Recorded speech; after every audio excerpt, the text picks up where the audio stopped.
This session is Military MRO Centers of Excellence, Industry-Leading Standards of MRO Services, moderated by Michele Mauri, Managing Director, Alex Partners.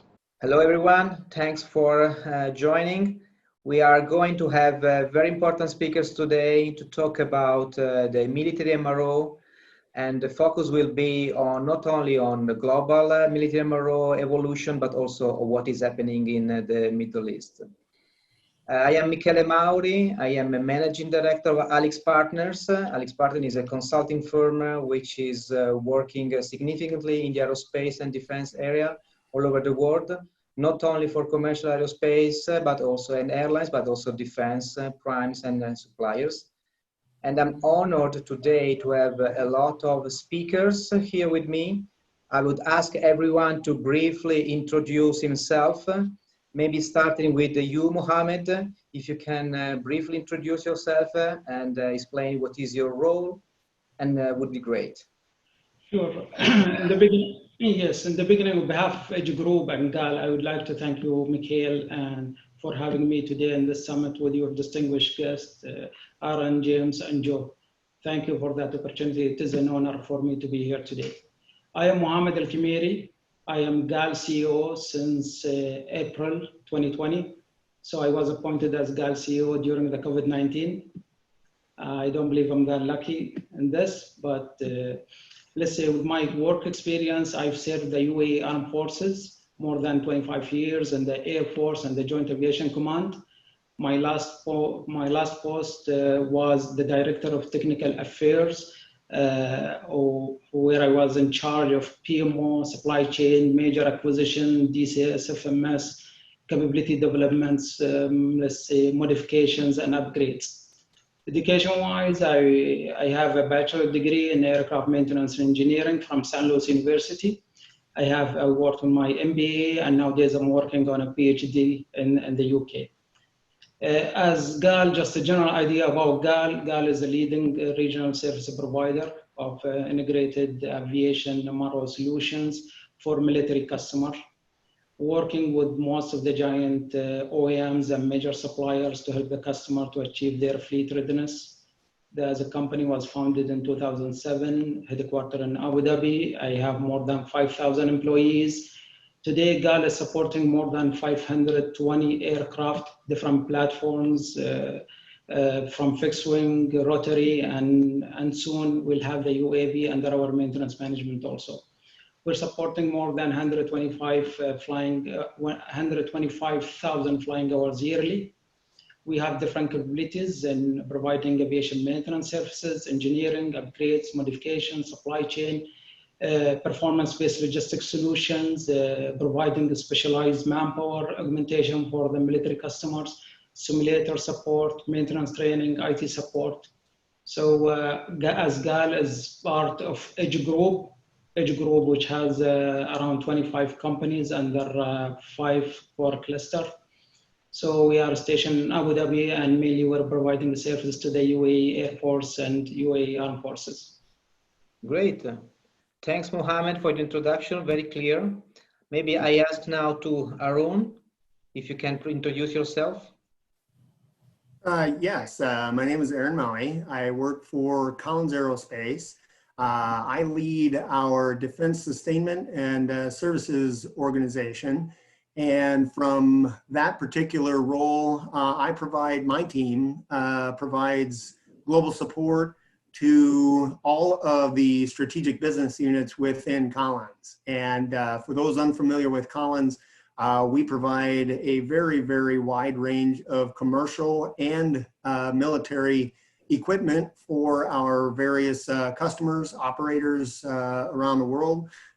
We perform MRO activities, and from the support area, we also provide a number of different MRO type services, including PBLs, forecasting, obsolescence management, on-site support. So any number of different activities in support of our various products from across the world.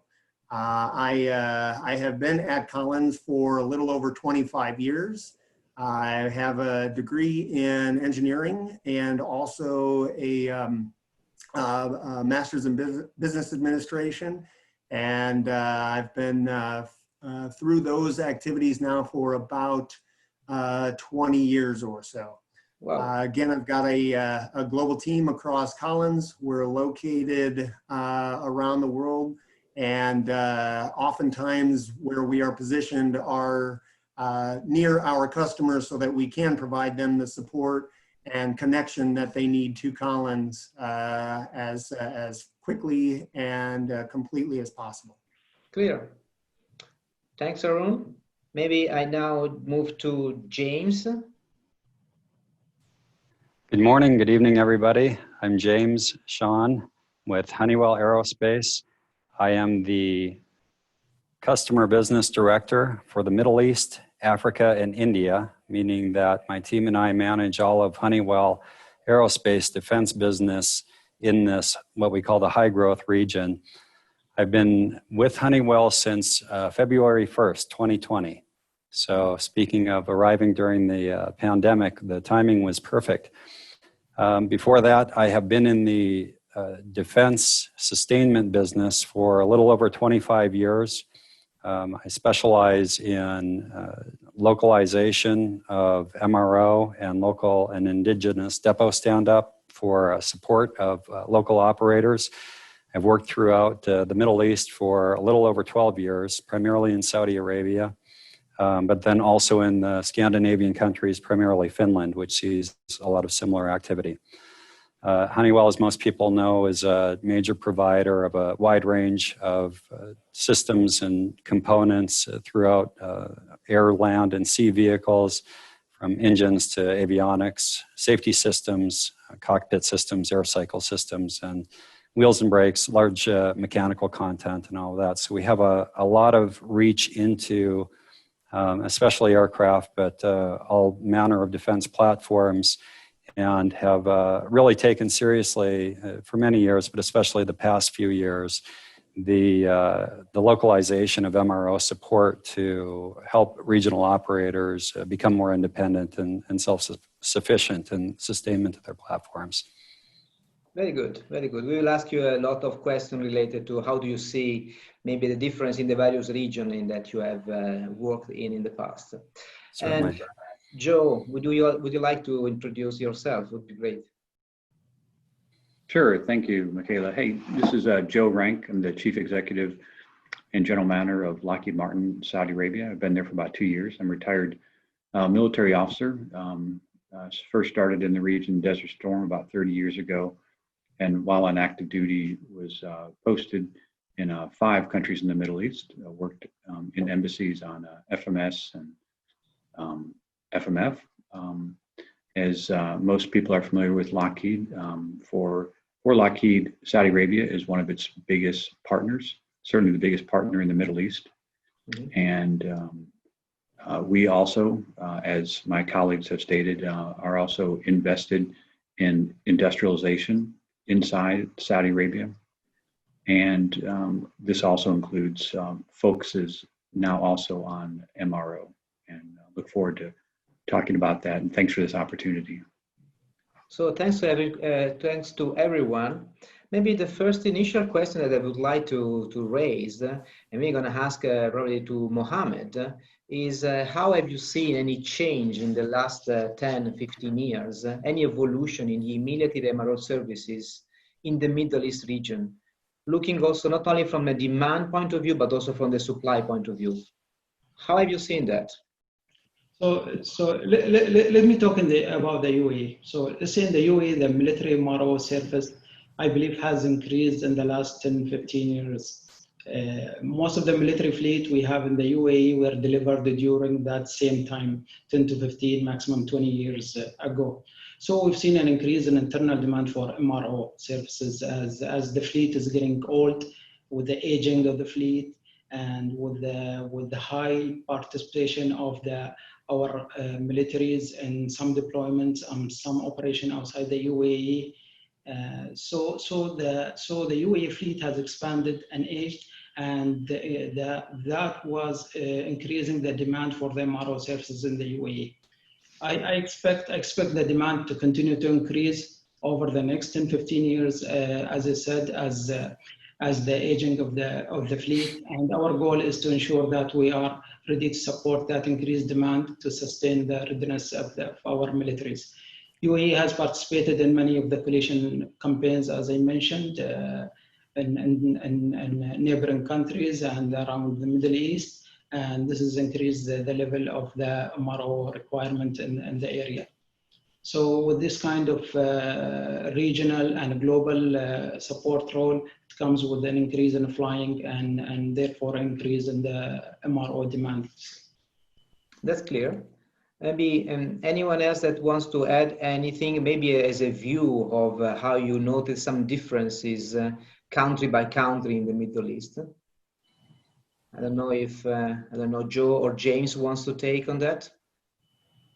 Any evolution that you have seen, any change in the evolution in the by country Middle East in the last 10 years? Yeah, I would say, if you don't mind, Joe, starting 12 or 15 years ago, there was certainly some amount of MRO capacity, say, using Saudi Arabia as an example, in the original, say, Peace Sun 9 offset companies, MEPC, AACC, Al Salam, and AEC.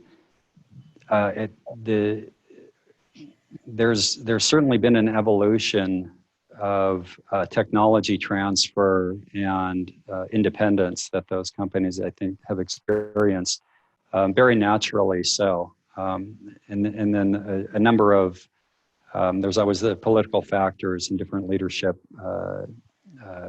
directives at any given time to work through. I think that overall there's been a march toward independence and sophistication, especially in Saudi Arabia, but also in the UAE as well. When you look at the edge companies and Mubadala and the uptick, there's just been more will, more younger people being educated coming into the business, just more now tribal knowledge and experience being passed on from older workers to younger workers and like that. And sort of if not linear growth, a pretty steady growth in the ability to stand independently and operate as MROs, say, without as much support from Western or European countries. Would be my view of it. Good, thank you. And maybe also ask to Joe now, in terms of technical capabilities and assets, what do you think are the ones that are more required in the Middle East region? And have you invested in them in the past, and what do you plan to invest in the future in terms of, again, technical capabilities and assets? Sure. Just to also respond to the first question, the overall question, I have to agree with both of our previous speakers that the region really has gotten serious about having their indigenous or own capability to maintain and repair and overhaul their own equipment. In the past, a lot of that was outsourced to in some cases, equipment would have to be actually flown back to the U.S., parts flown back. But now there's desire and a will to do that in the region. Of course, not only will that save money, but that will save time, because to send stuff back for the States, for example, can take in some cases months and even longer.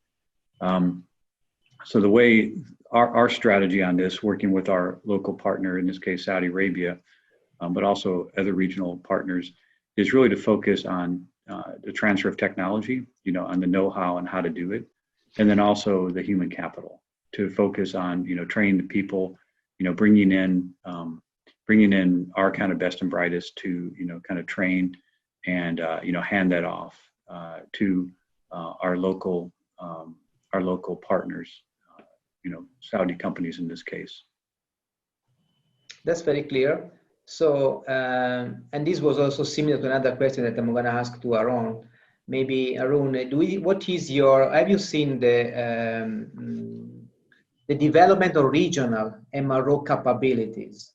How have you seen the development of such regional capabilities in the various parts of the world, and specifically in the Middle East, if you want to make a distinction?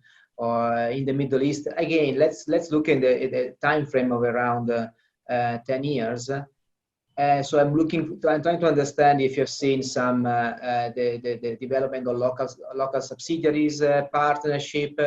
So which steps also your company has put in place to try to create regional capabilities all over the world, and specifically in the Middle East? Okay. Yeah, great question. And you know, much like the other panelists have pointed out, I think the demand for these kinds of capabilities have become pretty widespread. So we're seeing this kind of demand for indigenous MRO capability around the world. Certainly as nations seek to, one, build out their economic infrastructure, that's driving some of it. Some of it is the changing global tensions that are being faced in various parts of the world. I think it's driving certain countries to look at creating that capability so that they're not reliant upon a long supply chain. And when I say long, I believe it was Joe that pointed out there are many times when a repair that could itself be done, within days or weeks, takes months or more because it has to travel around the world in order for that to happen. So I think globally, our customers are looking for that kind of capability to be built up. And, one thing that we're doing, I would say both proactively and reactively, is looking for those correct partners in the locations where the opportunities are presenting themselves. So obviously not every scenario is, highlights an obvious partner for us. And so what we've been doing is very carefully working with those selected partners and looking for those partners so that they can be successful, so that we can continue to be successful, and so that the long-term goal is also well served. Because for for any company to come in and help to establish an MRO capability in region and then to walk away is not setting everyone up for that long-term success. And so making sure that we've got the possibility for a long-term relationship with the organization that is going to be standing up that MRO function is really critically important. And so that's an area that we've been very careful and methodical about as we've seen this growth, this desire, these visions being built up in regions. And Mohamed, what is your view in terms of the effort that we have seen from the various primes or system OEMs to develop MRO capabilities? No, because I fully agree there is always a need to ensure that there is repair capability in the region, trying to reduce the time and the cost. So from your point of view, Mohamed, how have you seen in your experience this change? Frankly, we not a manufacturing, country. So we depend a lot on the OEMs and the primes and the major suppliers. So internally here, as a government strategic planning, they decided to have those kind of partnership and relationship with the OEMs. For example, the UAE has a number of successful projects through Tawazun Economic Council, through their offset obligations. Mubadala has the same also. And Edge also working nowadays on having and foster those kind of relationship to bring opportunities and bring the know-how to the UAE and expand the repair capability and the MRO capability here and localize it in country. As I told you, this is something very important to support our militaries, and we noticed that the demand for that one during the deployment and even during the COVID-19 when there was lockdown and let's say slowdown of some of the OEMs. So to have these kind of capabilities in the UAE, this is expanding our capability to produce and help to support our military customer to afford the flying hours that they need to have here It's not for the training only, even for the national security. So within GAL, we are looking at ways always to enhance our relationship with the OEMs. And there was a good example maybe between Lockheed Martin and Amrock a few years ago. And we have Raytheon UAE, and good example, for example, Lockheed Martin in Saudi Arabia. And I believe many good examples of those kind of cooperation and partnership with the OEMs in the GCC and the Middle East. So we are looking at ways to enhance those kind of technical assistance, capabilities exchange here to increase, the readiness of our platforms. And I would like to mention also here at Edge, we have a strategy also with the partnership. Actually, we have three kind of partners or vendors. General vendors who are selling us products, and that's it. And there is a commercial partner who are selling us products and helping us to bring some capabilities and IPs to the country here. And the strategic partner, which we are most importantly focusing on, is selling us products, transferring IPs in different types of technology stacks, and also buying our products and services. So we really value the partnership of the OEMs, and we really encourage that through the government and through the private sectors. Yep. Of course, there are various levels of transfer of work and various levels of capability that can be built up. Maybe a question for James. In your experience, looking all over the world, how have you seen the development of regional MRO capabilities? And how do you think the Middle East, who are let's say, the leading countries in the Middle East in this evolution path? Yeah, to ask that question, Michele, I don't. If I mention Saudi Arabia and the UAE, I don't mean to disparage any countries that are also developing or have a robust localization process. Looking outside the region, I think Finland is a great example where you see a lot of good interaction between the Finnish government and then public-private partnership companies like Patria and Finnair and Insta, like that, where we've developed a good broad range support base, both in manufacturing and repairing piece parts and components, as well as assembly and testing of larger systems that go on defense platforms. And then working on aircraft, Patria ran the midlife upgrade for the F-18, which was a major undertaking, as a great model. And without having, but that's been an activity that's been going on for many years, for decades in Finland. So it's a fairly sophisticated and well-evolved practice. I would say what we see in the UAE and Saudi Arabia is at a more at a component level, beginning and major components at that, with engine MRO depot stand-up going on in both countries, which is a major undertaking for Honeywell and something that we're deeply committed to. Secondary power systems, they're for not high classified safety systems. There's both the older companies and a new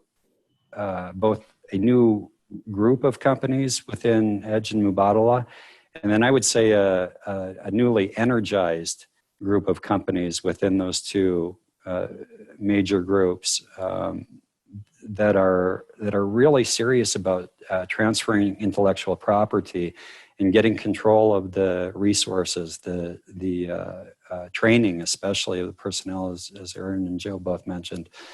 It's coming in the region, and it's developing at a faster rate, I would say, now than I've seen it develop over the say past 10 years or so. Within the last 2 years, we've seen what I would say before was 8 years worth of growth in that direction. Now, there are some major hurdles that still stand in the way, airworthiness being one of them.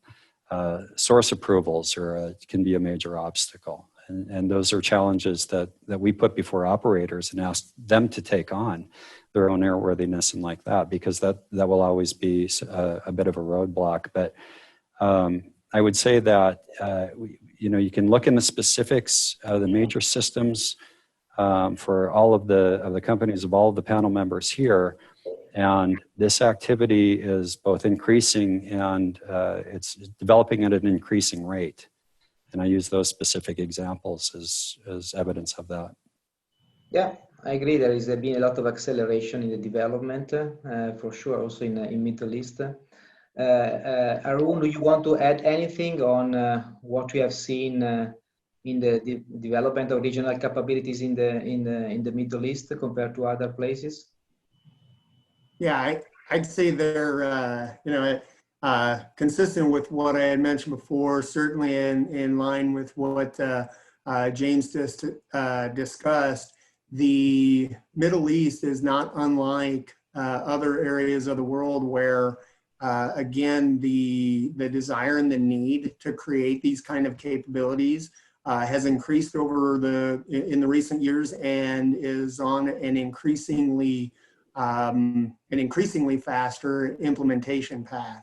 Another example I'll cite from the global stage, similar to Finland, but in the Netherlands, they happen to have a very strategic path to enabling and creating and growing their repair capabilities in that country as well. You can see that in all number of platforms, everything from the capabilities they have to, for MRO on H-60s to various fighter aircraft, up to and including the new F-35.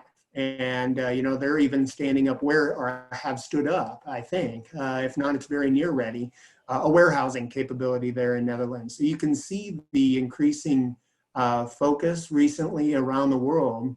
Similar inside the Middle East, we in the last number of years have worked in a number of places to help to establish and then maintain manufacturing and repair capability in the region. We've worked with AEC. We've got ongoing conversations, of course, had a long-standing one with AMROC. We're working now with EDGE and SAMI. So there are a number of spots in the region where we're, again, trying to make sure that we establish a long-term goal and a long-term relationship with companies in the country and in the region, so that, again, we're working at it towards a mutual level of success. But just as a specific example, in a place where we actually viewed it as both strategically and, frankly, financially rewarding for Collins is the scenario where we've worked with AEC, again, as an example, to build up some of our display and even some of our radio capabilities and products there in region, where we ship parts, and the parts are built up from that kit into full functioning certified products that then get installed on various aircraft like the F-15, just as an example. So I offer that specifically to say that there are an increasing number of opportunities that are on very targeted platforms, and it tends to be those that are seeing new introduction and plan for long life in the given country and in the region. Yeah, clear. And of course, we have seen the evolution in the last years, especially in Saudi Arabia with AEC, yes, with SAMI. Of course, these are all new, they are evolving a lot, but of course, in partnership with the various OEMs and primes. That's clear. Maybe I wanted to touch base on one specific point, which is the famous digital technologies. No? So I want to have around the table and asking to you, which kind of digital technologies do you expect will emerge in the MRO, industry? When do you expect this to be deployed, and especially in Middle East? Maybe I start asking this question to Joe. Joe, how would you comment on the development of digital technology in MRO, and specifically what is the deployment in the Middle East region? Sure, thanks for the question. This is definitely an area where Lockheed Martin is engaged. One of our tools that we use for that is called Rely 3D. It's an interactive platform that has 3D animations, wiring diagrams, training, troubleshooting. So mechanics, technicians, have the iPad next to them, if you will, and is showing them, and it's exploding kind of in a 3D manner of how to deal with a problem. And then also there's the ability to use artificial intelligence to better do scheduling, to better do fleet management, to do spare optimization. So these are things that we're already doing. For example, on a C-130J, it has 600 sensors and 72,000 rows of data recorded per flight. And all these things are taken in by the computers through logarithms, and then go back into the system and identify on this specific plane what might need to be looked at specifically. This system is now used across all of our platforms, Black Hawk, also the new F-35, and it also looks at stuff from training and operations, maintenance, supply chain, work orders, technical data, spare parts, support equipment. So this stuff is out there and solving problems and doing it in a more efficient manner. And just to clarify, Joe, when you say is out there, you are referring in general, or is specifically in Middle East and in Saudi Arabia, where you are mainly focused on? Yeah, so the technology is out there in the sense that it's in the Middle East, used by the U.S. customer who's deployed here. Yep. And is available for the local customers who want to engage in this. Okay, clear. Maybe I ask the same to Mohamed. How have you seen the digital technology, and where do you see the main changes coming from them? Here at GAL, let's say, and Edge, we're focusing on the digital technologies and try to get the maximum out of it.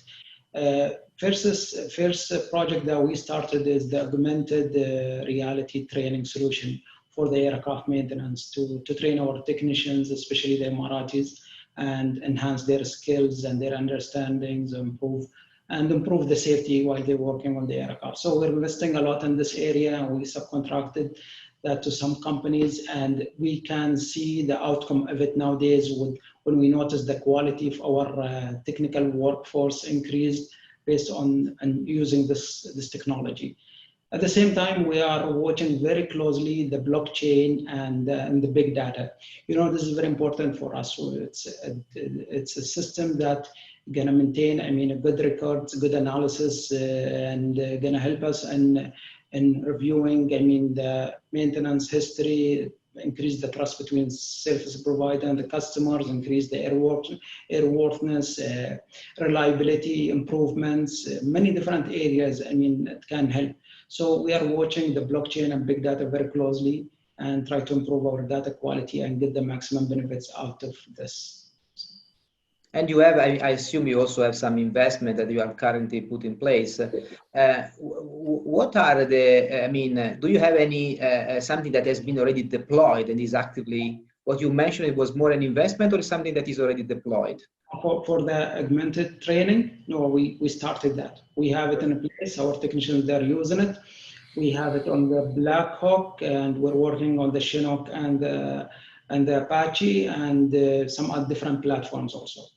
So we have a generic maintenance training and type rated, like it's specific on platforms also. So this is already in place. But the blockchain and I told you the big data, this is something that we are analyzing, and we have a team working on that. And James, let me ask you the same question. How have you seen the digital technology evolution, also in MRO in any case?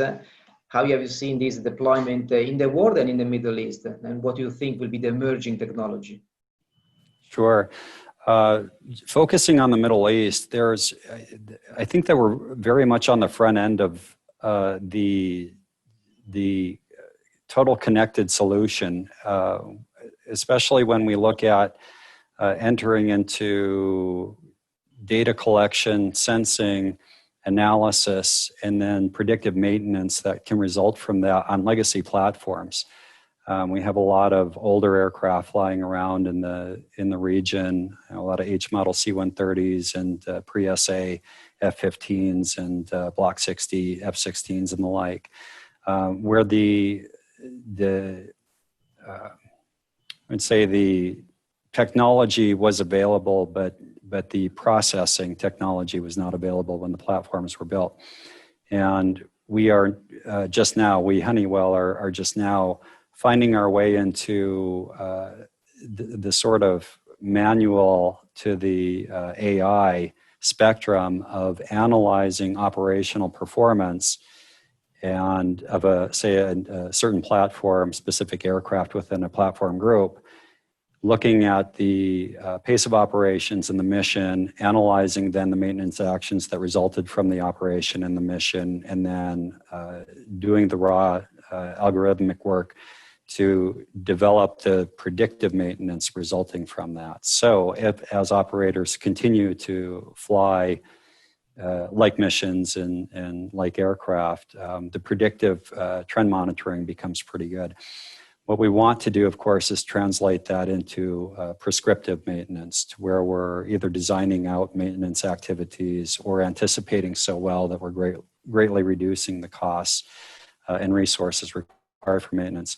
I think that for Honeywell, to be honest, this is something that we're doing well in the commercial space, and we are moving into the military space at a good clip, but there's work to be done there. And when we look at some of the primary technical delay drivers and like that, we own some of that equipment, and so we have work to do on our own systems in sensing and collecting data and then predicting maintenance and like that.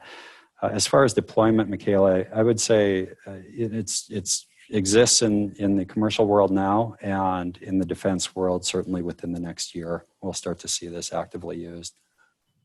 Very interesting. And maybe, Aaron, I'll ask you if you want to complement and add also the view of Collins about the digital technology, what is emerging in MRO. Yeah, thanks, Michele. Not very much unlike James, I would say we've got a number of technical capabilities for in this digital arena, especially in the commercial parts of our businesses. There's one that I didn't hear my colleagues mention, but they probably also have this kind of capability. But one of those areas is the ability for customers to watch as their equipment moves through the repair process. That's something that's been obviously very desirable from our commercial customers, but also is an increasingly important element and requirement from our military customers. And I think that's a place where we have that deployed significantly within our commercial repair capability, and are working to expand that into the military world as well.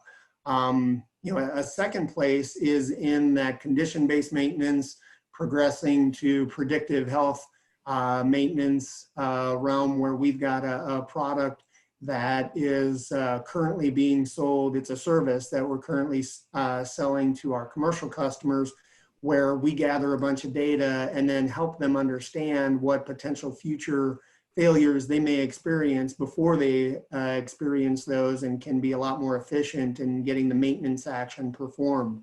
My team specifically is undertaking an effort this year to figure out how to apply those commercial type capabilities and those technologies that have largely been invested in to our military customers. And in fact, had a review with my team on that last week.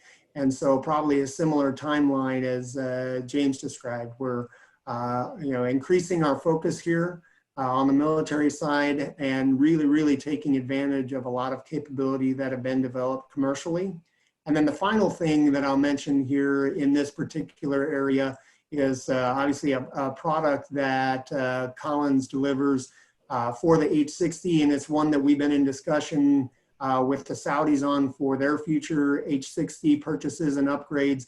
And that's the HUMS capability, and it's a maintenance system that allows us to identify and track potential maintenance actions on that given platform with sensors deployed across that particular airframe. So that's another area where in real time we're in discussion with folks from the region trying to deploy and create a capability that's going to benefit them long into the future. Great, and thanks to everyone for this overview on the digital technologies. So a lot already started, launched, and deployed, something more to arrive. So very good. Now, maybe going more in a specific sub-segment and talking about aircraft. Just a question that maybe I will asking to Joe, but I can also ask to James and Aaron. Is we have seen an increase in the orders of the F-15 and F-16 recently. So what we can expect is an increase in the production rates. So what is, from your point of view, how would you expect that if there will be any potential difficulty to maintain this, the MRO services for these aircraft? Because normally when there is a high production rate, there is a priority of production against the repair and replacement, no? So with this production rate that is going to increase, do you see any risk of that? And what should any MRO providers try to do to ensure that from your point of view, will be possible to do to ensure the MRO for these aircraft? Joe, you want to take on Sure, that? no, that's a fair question. I mean, you're absolutely right. F-16, F-16s are still coming off the production line, as are F-15s. For us, F-16 is one of our premier platforms, located in a number of countries in the region. I think 7 or 8 in the region.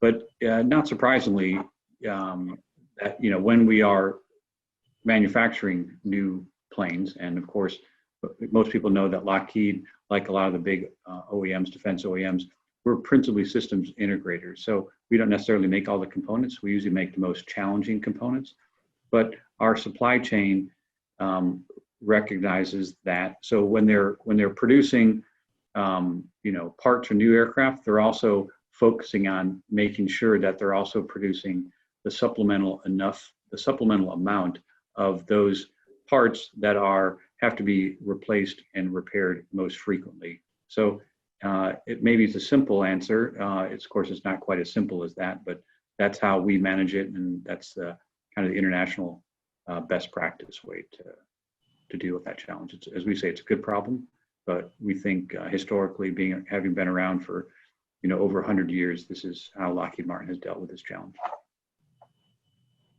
And maybe let me ask the same to James, because also from the Honeywell point of view, also any change, any repairability, you may have also a priority which is more on the production line of the aircraft compared to the MRO. How do you see this as a sort of a potential problem, and how could be solved?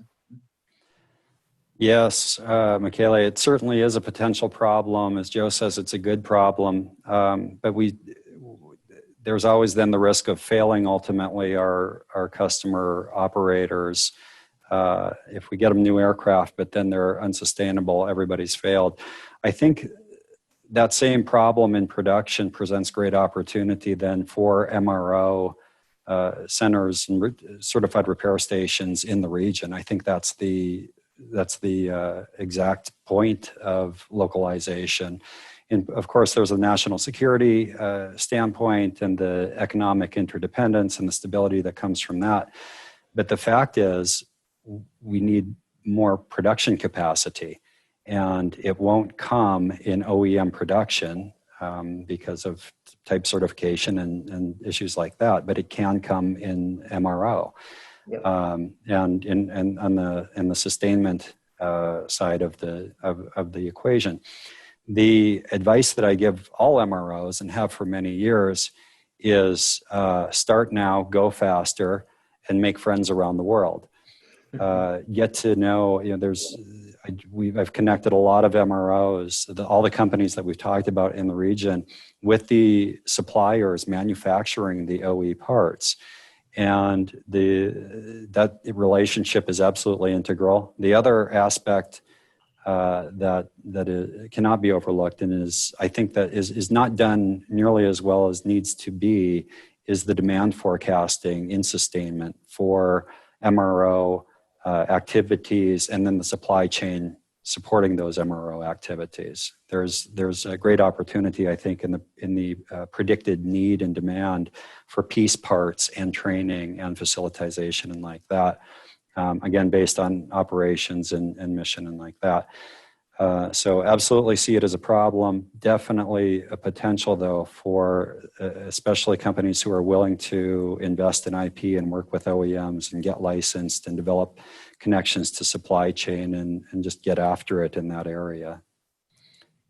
Perfect. And Aaron, do you want to add anything on these on these comments? Any specific points? I mean, I think Joe and James have covered it really well, and James, I think, Honeywell has a very similar view to Collins as as a major supplier to the OEMs like Joe with Lockheed.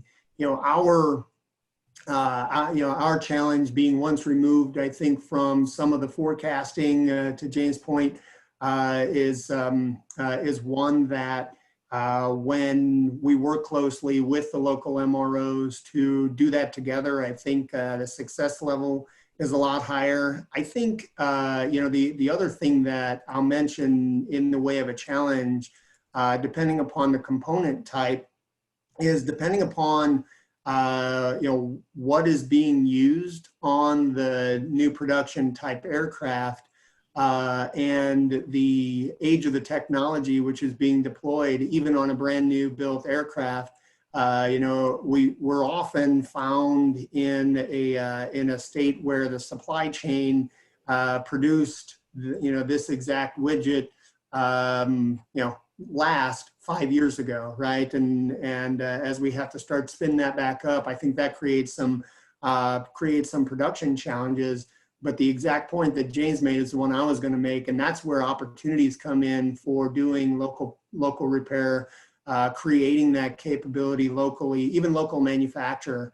And so where these challenges exist, and they certainly exist in the scenario that you've described, I think that's where the opportunities are created for us to partner with folks, like we have with Mohamed on the phone, when we can work together with them to create the kind of capabilities locally that's going to help us collectively deal with those challenges in both the short and the long term. Perfect. And now talking again about the name challenges, because I like, and we have first started with a specific point of view, which was related to the increase in the production rate. But I'm going to ask to any of you, and then we can close with this. I think my question is, how do you see the 1 or 2 key challenges that you see in the next 5-10 years, and how do you plan to overcome them? Of course, from a MRO standpoint. So first of all, I start asking that to Mohamed. See, in the UAE, especially in the defense MRO, we don't have an airworthiness authority, military airworthiness authority or body, or organization that they put the regulations, the policies, the guidelines, and they implement them, and they are the approval body for anything that's going on or happening on the aircraft.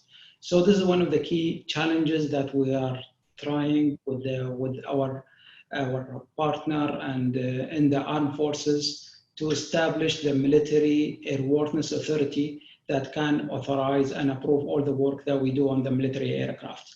As of today, we're using the OEMs, major suppliers, and sometimes the third party to help us as an airworthiness, let's say, inspector or airworthiness director. So this is one of the big challenges that we are working very closely with the military here to come up with that body to support us. The second one is the design and engineering capability in the UAE. we're still lacking behind in this area. So working with the OEMs, we are focusing nowadays on expanding our design and engineering and capabilities here in the country, and that's required, of course, I mean, know-how transfer, technology, and highly skilled laborers and engineers that need to be trained to be able to work on the design and engineering that required to be done on the platforms, on the aircraft that's outside the maintenance manual or outside the OEM applications. So I believe these are the two key challenges that we are facing, and we're working closely with, as I said, with our military partners and with the OEMs to overcome these challenges. Very interesting. Thank you, Mohamed. Maybe asking the same to Joe from a point of view of a prime, of course, talking about the Middle East and maybe Saudi Arabia, what do you see are the one or two main challenges that you see for the MRO?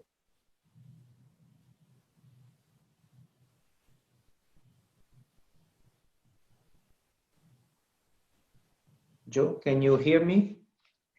I can hear you now. Yeah, it was a few moments where I couldn't hear anything. I'm sorry.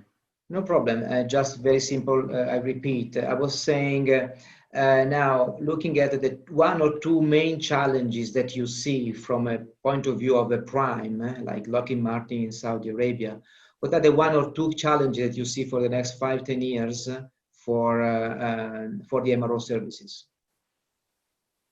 Sure. I will piggyback on something that Mohamed said, and this is something that we've looked at. Airworthiness, for an example. You know, this is a very, very high level. You know, if you go on a scale of 1 to 10, you know, a 10 level challenge for a regional MRO to be able to do. And so this is something that we're looking at in the kingdom, at how to do this with our partners, you know, in the kingdom. So I think that would be a great challenge for our local partners to take on. You know, what I've been really impressed at in the kingdom is the level of education that we see. Doctorates, from all over the world, masters in business and different technology. But then it's leveraging and taking those people and giving them the practical experience, and then that's that investment in human capital. Is really going to be, I think, critical to taking it to the next level when our partners in the region, because of the region's unfortunately still very unstable and in conflict, is still around, and so investing in their ability to do this and also transferring technology. These are, I think, 3 areas where we can really take it to the next level with local partners. That's clear.